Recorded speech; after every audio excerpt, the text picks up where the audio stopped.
안녕하세요. 결혼한 지 얼마 안 돼요. 시댁이랑 경찰서까지 왔다 갔다 하는 일이 있었네요. 그래서 이젠 시댁과 다신 연락할 생각 없는 새댁입니다. 제가 참 모질고 무정해 보이시죠? 저에게 있었던 일을 다 알게 되신다면 저한테 돌팔매 하실 분은 별로 없을 것 같네요. 저는 소위 개천용과 결혼했어요. 집안 정말 개털 없지만 자기 힘으로 공부 열심히 하고 스스로 살 길 개척한 남자입니다. 반면에 저는 좀 유복하고 화목한 집안에서 자랐습니다. 친정이 돈이 좀 있어요. 제 남편은 홀어머니 밑에서 형이랑 같이 자랐습니다. 남편의 아버지는 일도 안 해, 자식들한테 관심도 없어. 그렇다고 술이나 도박을 하는 것도 아닌데 정말 누워서 TV만 보는 무기력한 분이셨다네요. 그래서 이혼하셨는데 시아버님은 몇 년 뒤 다른 분이랑 재혼하셨대요. 그 이후로는 연락이 끊겨서 어떻게 사시는지도 모른다고 하더라고요. 그래서 저희 결혼 때 어머님만 혼주석에 앉으셨습니다. 시어머니가 경제활동 다 하셨지만 변변찮은 직업이 아니다 보니 달마다 버는 돈이 많지도 않았지만 그 돈 전부 형한테 갖다더군요. 그러니까 제 시아주버님 말입니다. 제 남편이 그토록 증오하는 아버님이랑 똑같이 생겼다는 이유로 무지막지한 차별을 당해왔다더군요. 그렇게 어머님은 첫째 아들인 아주버님께 집착했고 먹는 것부터 시작해서 학교 다니며 필요하다는 준비물이나 학원비 같은 것도 전부 큰아들한테 내주었다고 들었어요. 어느 동네 할머님이 저희 어머님 보고 외동아들 하나만 있는 줄 아셨다고 하더라고요. 맨날 고기도 아들 먹일 거라면서 1인분만 사가고 옷도 하나씩만 사고 그래서요. 제 남편은 결국 고등학생 때 스스로 각성해서 이 지옥 같은 집안을 탈출할 수 있는 방법은 오로지 공부밖에 없다고 생각했죠. 그래서 가회 한 번 없이 학교 선생님들께 문제집 동냥받으며 미친 듯이 공부했다고 하더라고요. 그래서 명문대에도 합격했는데 어머님이 돈 없다고 남편한테 등록금 안 내주셨어요. 그 돈 작은 아들한테 줄 바에 큰아들 가게나 차려줄 거라 하시면서요. 빌어먹든 주워먹든 지금부터 너 알아서 먹고 살아라. 나는 네 형 뒷바라지 해주는 걸로도 벅차니까. 엄마한테 맨날 네 애비처럼 괜히 돈 달라 뭐 해달라 부탁할 거면 아예 호적에서 팔아. 나도 너한테 먼저 연락할 일 없을 테니까. 라고 호통을 치셨다는데 세상에 어느 부모가 갓 20살 된 아들한테 그렇게 할까요? 제 치가 다 떨리더군요. 그렇게 남편은 본인 힘으로 아둥바둥 겨우 대학교에 입학했고 공부 못해서 대학도 못 간 아주버님한테는 한 푼 두 푼 모은 돈 탈탈 털어 시아주버님 가게를 내주셨다네요. 고깃집 장사인데 그냥저냥 근근히 이어가는 수준이었습니다. 남편은 그렇게 열심히 살다 공기업에 입사했고 저도 가까운 공공기관에 입사했어요. 그리고 주변 사람들의 소개팅으로 만나게 된 거죠. 결혼 이야기가 슬슬 나오며 저희 부모님께 말씀을 드렸는데 처음에는 엄마가 무지하게 반대하셨습니다. 그런 집에 시집 갔다가 너 고생해. 성준이가 바르고 좋은 애라는 거 우리도 알지만 결혼은 현실이야. 그 집에서 너 괴롭히기라도 하면 어쩌려고 그래. 참 이루어지지 못할 사랑은 왜 그리도 뜨겁게 불타오르던지 제가 불구덩이 속으로 뛰어들어갔어요. 두 손 두 발 닫은 저희 부모님도 결국은 허락을 하셨습니다. 제 남편이 성실하고 윤리적인 사람이라는 걸 저희 아버지가 먼저 꿰뚫어 보셨고 나중에 결혼해서도 시댁이 막무가내 부조리하게 나오면 저를 잘 보호하고 막아줄 거라고 판단하셨던 모양이에요. 결혼하겠다고 첫 인사드리러 시댁에 갔었는데요. 어머님이 밥은 못 해주니 차나 한잔 하고 가라고 하시더군요. 그냥 싸구려 녹차티백 하나 우려주면서 30분 정도 이야기했습니다. 뭐 해줄 건 없다. 니들 알아서 신혼집 구해 살고 그래도 제가 지 앞가림은 한다고 공기업 들어갔나 본데 나중에 용돈이나 꼬박꼬박 주면 그걸로 됐다. 명절에도 올 필요 없어. 우리 큰아들네가 애들이 워낙 많아서 복작복작 하거든. 난 성준이한테는 정 안 주고 키웠다. 그러니까 너도 나한테 며느리 도리한답시고 살갑게 굴 필요 없어. 징그러우니까. 라고 하시며 할 말 다 했으니 가라고 하시더군요. 뭐 그런 엄마가 다 있나 모르겠습니다. 저희는 상견례도 안 하고 결혼했어요. 시어머니가 큰아들네 애들 봐줘야 해서 시간을 못 낸다고 하셨거든요.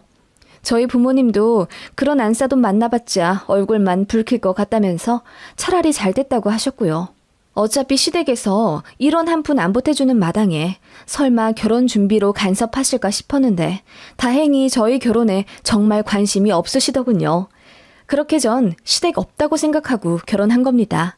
저희는 친정에서 오실 하객분들이 많아서 좀 크고 화려한 웨딩홀을 예약했는데 시어머님이 그날 예식장에 들어서자마자 눈이 휘둥그레해지며 세상에 이런 호화로운 곳에서 식을 올린다고? 니네 형이 결혼한 곳보다 10배는 좋아 보인다. 아무리 둘 다 회사 다닌다지만 이건 너무 사치 아니냐? 라고 톡 쏘듯 한마디 하시길래 저희 엄마가 듣다 못해 다 친정에서 해줄만 하니까 해준 겁니다. 라고 한마디 했더니 시어머니가 기분이 나쁜 듯 바로 휙 돌아 메이크업 받으러 가시더군요. 저희 결혼식을 계기로 어머님은 저에 대해 관심이 그제야 가기 시작하신 건지 식 끝나고 신혼여행 가야 하는 저희 붙잡고 이것저것 꼬치꼬치 물어보시더라고요. 니들 신혼집은 어디냐? 신혼여행은 어디 가고? 저희 분당에 아파트 들어가요. 신혼여행은 몰디브 일정이고요.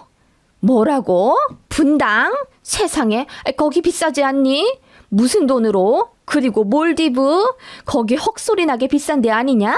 한번 갔다 오는데 천은 우습다 하던데 네 아주버님은 제주도도 빠듯하게 갔다 왔어. 그렇게 어머님은 하나하나 전부 시아주버님이랑 비교해가면서 입을 다물지 못하시더라고요. 보다 못한 남편이 생전 둘째 아들놈한테 관심도 없었으면서 이제와 뭘 그렇게 물어보시냐고 한마디 했더니 어머님이 입을 꾹 다무시더군요. 결혼하면서 저희 친정에서 아파트를 하나 해주셨고 남편이 모아둔 돈으로 가정가구 해왔습니다. 어떻게 보면 남들과 반대죠. 남편은 부족한 본인이 미안하다며 남은 돈 1억 4천가량은 전부 저희 친정에 드린다고 했습니다. 그걸 저희 부모님은 마음만 받는다 하시며 대신 딸 계좌에 다 넣기로 하고 부부 돈 관리도 제가 다 하기로 했습니다. 남편은 뒤늦게 가정이라는 소속감 속에서 행복을 느끼는지 저와 저희 부모님한테 참 잘했습니다. 본인을 인정해주신 장인어른 장모님께 사위 그 이상의 역할을 하고 싶다며 나서서 처가에 가려고 했고 가서는 엉덩이 붙이고 있지 않고 저희 부모님과 등산도 가고 카페도 다니면서 아들 노릇을 했어요. 솔직히 그렇게 행복만 할 줄 알았어요. 저희 부부 둘 다 아기를 정말 좋아했기에 아이가 생기는 대로 낳자고 셋도 좋다며 가족 계획도 풍성하게 세웠습니다. 그런데 시댁, 아니 정확히는 시어머니의 입김이 저희 부부에게 슬금슬금 들어오기 시작했습니다. 어느 날부터 어머님이 저한테 일방적으로 문자를 보내시더라고요. 결혼했는데 어떻게 시댁에 이렇게 무심할 수 있냐. 아주버님네가 고깃집 바쁘게 하고 있는 거 알면서 어떻게 주말에 한번 도와주러 올 생각을 안 하냐는 둥. 남편이 시댁과 대면하면 며느리가 살갑게 잘 해야 하지 않겠냐 하시더군요. 그거 남편한테 이야기했더니 답장할 가치도 없다고 하며 본인이 알아서 해결하겠다고 하더군요. 남편은 이제부터 할 이야기가 있으면 며느리한테 하지 말고 본인한테 하라고 했고 엄마의 그간 행동들에 평생 상처를 받아왔으니 여느 집 아들처럼 잘 할 순 없을 거라고 잘 설명했다네요. 그렇게 어느 정도 마무리된 듯 했어요. 남편이 알아서 잘하면 일이 다 해결될 거라고 생각했죠. 그런데 시어머니가 정말 보통 아니시더라고요. 어느 주말 저희 집에 막무가내 찾아오셨어요.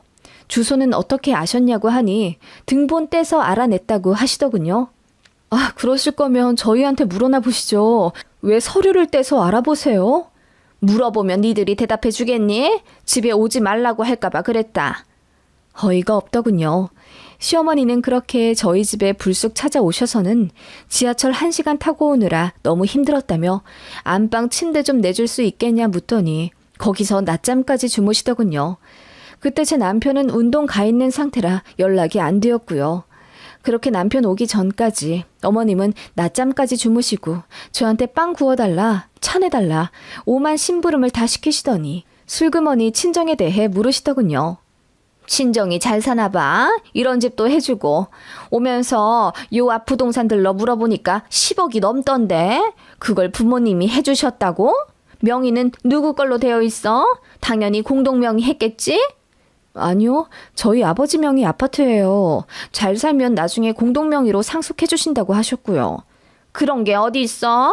사위더러 얼마나 우리한테 잘하나 보자. 지켜보고 해주시겠단 거야 뭐야. 상견례를 갈 걸 그랬다. 우리 귀한 아들을 푸대접하시는 집안인가 보구나. 그 말에 저는 너무 화가 나서 얼굴을 붉히며 말했습니다. 저희 친정이 그 일을 푸대접해주다뇨. 얼마나 친아들처럼 잘해주시는데요. 친아들이라니. 걘 내 아들인데 사돈이 무슨 친아들? 듣자 하니 딸만 둘 있고 아들 하나 없는 집안이라고 하더니 은근슬쩍 우리 아들 데려다 부려먹는 거 아니야? 시어머니는 그렇게 어이없는 말씀을 하시더군요. 그때 남편이랑 마침 연락이 되어 오고 있다고 하자 어머님은 아들까지는 볼 거 없다며 급히 일어나셨어요. 그러면서 네가 우리 아들한테 무슨 얘기를 들었는진 모르겠다만 그 녀석이 오해하고 있는 것도 있어. 이제부터라도 가족 간의 불화는 풀고 사이좋게 지내자. 네 시아주버님한테도 잘해야 하지 않겠니? 애가 셋이나 있는데 너도 작은 엄마 노릇 좀 해야지. 우리 고깃집에 좀 와. 와서 일도 돕고 네 형님 말도 잘 듣고 네 시조카들한테도 정 많이 줘라. 라고 하시더니 집에 가시더군요. 남편은 나중에 그 얘기 듣고 길길이 날뛰면서 시어머니한테 뭐라고 했다던데 그게 통하지 않는 모양이었습니다. 그때부터였어요. 시댁 지옥이 펼쳐진 게 말이에요. 어머님이 소원이라며 제발 다 같이 식사 한번 하자고 며칠을 조르시는 바람에 그냥 제가 그러자고 했더니 남편도 못 이기는 척 알겠다고 하면서 저한테 미안하다고 하더군요. 그렇게 시아주버님네 가족 5명, 저희 부부 2, 그리고 시어머니까지 총 8명이서 갈비집에 갔습니다. 결혼식 날 이후로 처음이었죠. 결혼식 때도 진짜 인사만 하고 먼저 저를 무시하다시피 외면한 게 아주버님이랑 윗동서였어요. 그런데 고깃집에서 만난 시아주버님네 부부는 저에게 너무나 살갑게 잘해주려 하셨고 앞으로 저희랑 잘 지내고 싶다며 하하호호 웃으시더군요. 저는 그게 왠지 소름이 끼쳐서 그냥 어색하게 웃었고요. 맥주 몇 잔 시켰는데 동서가 술을 안 먹더군요. 알고 보니 넷째를 가졌대요. 너무 쇼킹했죠. 재수씨, 우리 고깃집 하는 거 알죠? 10년 정도는 잘 되더니 이제는 잘 안 되고 그러네. 그냥 접고 공사판이라도 다녀야 할까 싶어. 곧 있으면 막내도 태어나는데. 그 말에 어머님이 버럭 화를 내시더군요. 공사판은 아무나 댕겨? 너같이 귀하게 자란 사람은 그런 험한 일 못해. 잠자코 있어라. 그리고 그 나이에 어떻게 누구 밑에서 일하니? 동서, 요즘 세상에 애 넷이나 낳는진 못 봤지? 우리가 좀 그래. 다복한 걸 좋아한다고. 우리 어머님은 손주가 벌써 넷이나 되시니 참 좋으시겠어요. 그쵸? 그 말에 어머님이 넷이면 됐지. 난 이제 손주 더 안 바란다. 라고 하시더군요. 뭐 어쩌라는 건지. 결혼한 지 얼마 안 된 신혼부부 앞에서 왜 그런 말씀은 하시나 어이가 없더라고요. 그리고 시조카들도 너무 정신이 없었어요. 저는 애를 본 적이 없어서 잘은 모르겠지만서도 산만한 게 너무 심하더라고요. 식당 뛰어다니고 소리 지르고 그러는데도 할머니랑 아주버님네 부부가 애들한테 한마디도 안 하시더라고요. 보다 못해 제 남편이 식당에선 좀 조용히 하라고 했더니 기분 나쁘다는 듯 동서가 숟가락을 확 내려놓으며 애를 안 낳아봐서 그래. 애들 다 그래. 그러면서 크는 거지. 정이 없어서 그래? 그래서 우리 애들 하는 짓이 미운 거야, 도련님? 그런 게 아니라요. 식당에서 너무 시끄러워서 다들 쳐다보잖아요, 형수님. 남의 눈이 뭐가 중요해? 도련님은 정말 우리 애들 안 좋아하나 보다. 애들 낳아도 내복 한 장 안 사주더니. 얘들아, 오늘 작은 아빠가 사주시는 거야. 앉아서 많이 먹자. 그 말에 남편이 발끈 화를 내며 먼저 연락 끊은 건 형이었다며 자기는 조카들 태어난 줄도 몰랐다고 소리를 지르더군요. 그 말이 맞거든요. 어머님도 둘째 아들인 제 남편한테 연락하지 말라고 하셨댔고요. 그래 놓고는 이제 와서 어이가 없더라고요. 그러자 시아주버님이 사람 좋은 척 웃으면서 그만 좀 꽁에 있고 이제라도 풀자. 그리고 잘 지내보자. 재수씨도 가족 됐는데 우리 그러지 말아야지. 라고 하고 그 말에 동서도 맞장구 치더군요. 활용점정으로 시어머니가 그러시더군요. 그래, 조카가 넷이나 있는데 그것도 복이지 뭐니? 니들 자식처럼 잘해줘라. 이제라도 정 좀 붙이면서 잘해줘. 그래서 말인데 요즘 뭐 딩크니 뭐니 하면서 부부 둘이서만 잘 살기도 하던데 너희는 가족 계획이 있니? 네, 저희도 뭐 둘은 낳고 싶죠. 둘 다 애들 좋아해서요. 그래? 애들을 좋아해? 그럼 우리 애들도 네 자식처럼 아껴주고 사랑해주면 되겠네. 참, 요즘 학원비도 비싸더라고.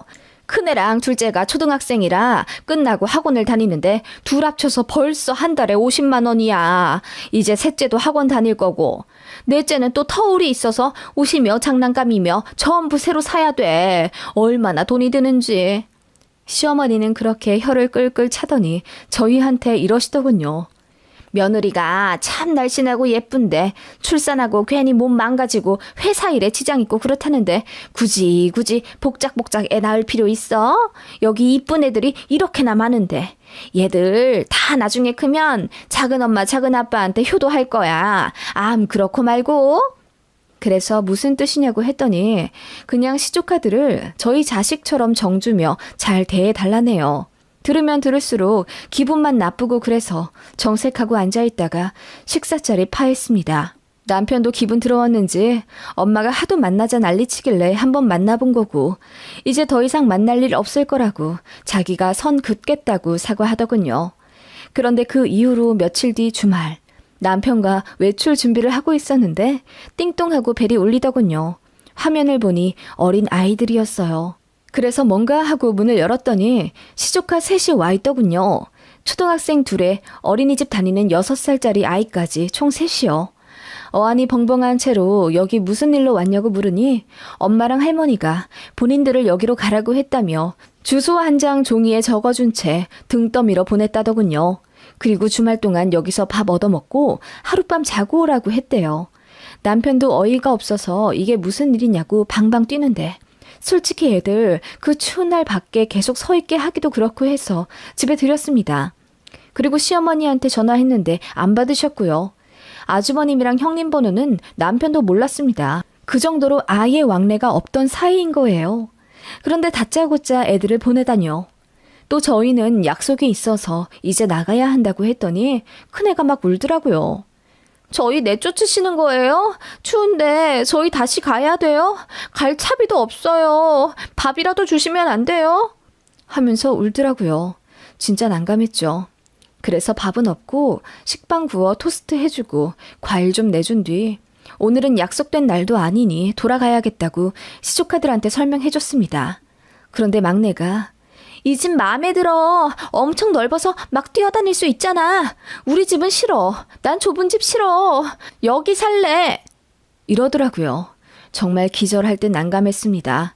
결국 남편이 화를 내다시피 하며 애들한테 집에 가야 한다고 설명해줬고 엉엉 우는 애들을 반강제로 택시까지 잡아주어 보냈습니다. 그러자 그렇게도 연락이 안 닿던 시어머니한테 바로 전화가 오더군요. 아니, 그 생떼 같은 애들한테 겨우 빵 쪼가리 하나 먹이고 내쫓아? 이 엄동설하네. 니들이 그러고도 작은 엄마, 작은 아빠냐?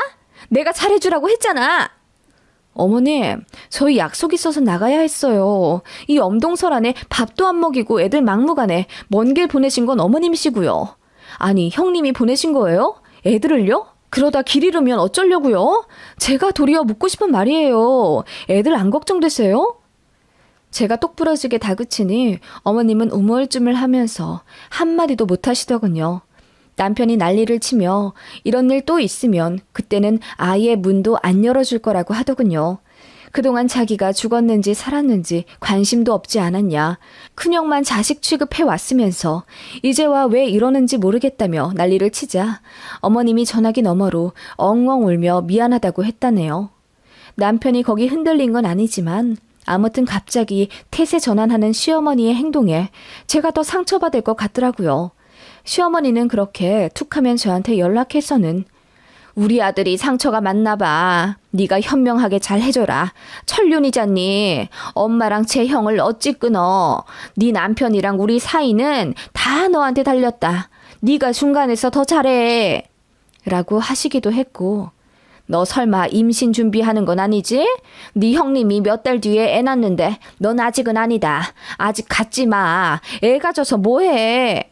라고 하시며 선 넘은 발언을 하시기도 했습니다. 그러더니 또 시조카는 자주 봐야 정이 붙는다면서 다짜고짜 저희 집에 몇 번이나 보내셨고 나중엔 저도 짜증이 나서 없는 척 문 안 열어주고 그랬습니다.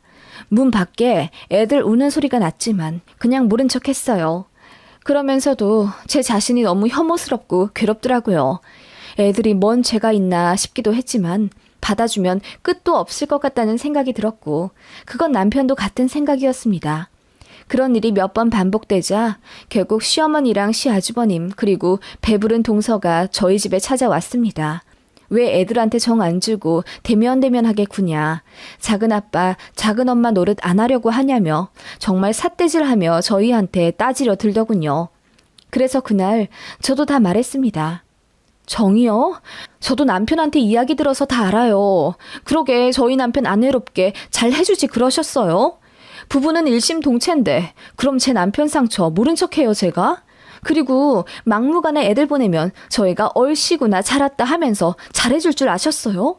일에도 순서가 있고 다 단계가 있는 겁니다. 화목하게 잘 살길 바라면 제 남편한테 진심으로 사과부터 하세요.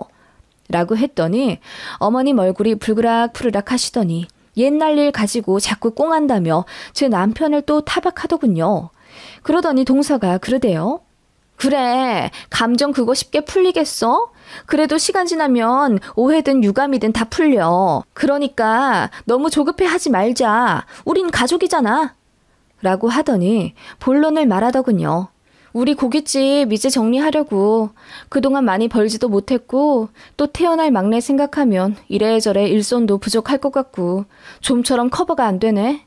이래저래 돈 나갈 땐 많은데 우리 사정이 좀 그래. 그래서 말인데 도련님이 좀 도와줬으면 좋겠어. 우린 가족이잖아. 네? 그게 무슨 말이세요? 애 낳을 거야? 에이, 요즘 누가 애 낳아서 고생해. 우리가 넷이나 낳으니까 동서는 낳을 필요 없잖아. 그건 형님네 애들이고요. 시조카랑 제 자식은 다른 거죠. 형님, 저번부터 느꼈는데 참 말씀 이상하게 하시네요.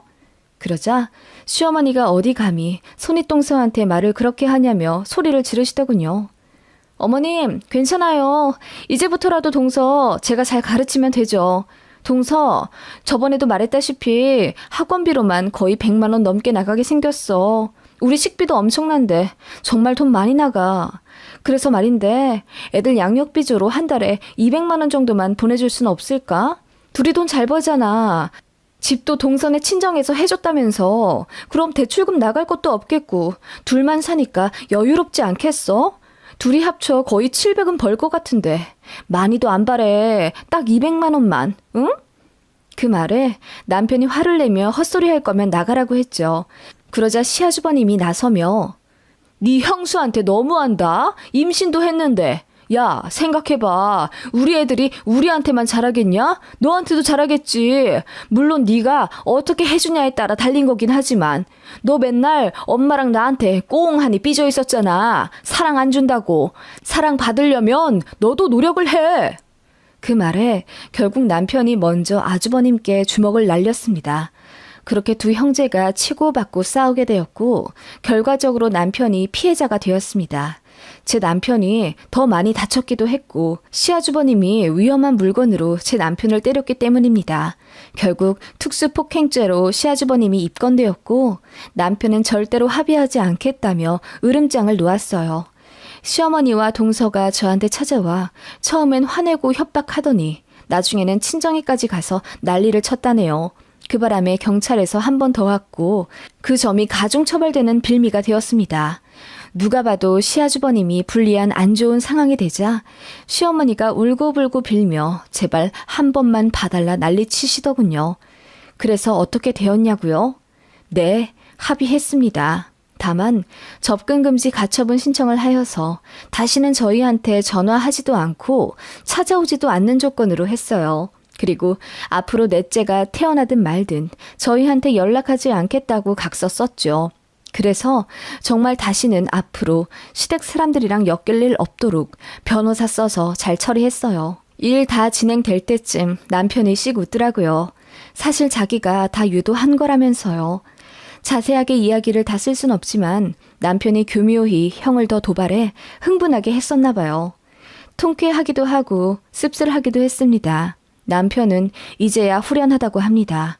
어머님의 변한 태도에 잠시 흔들렸지만 역시나 큰아들을 위해 본인에게 접근한 거라는 걸 알고 더 정이 떨어졌고요. 저한테 많이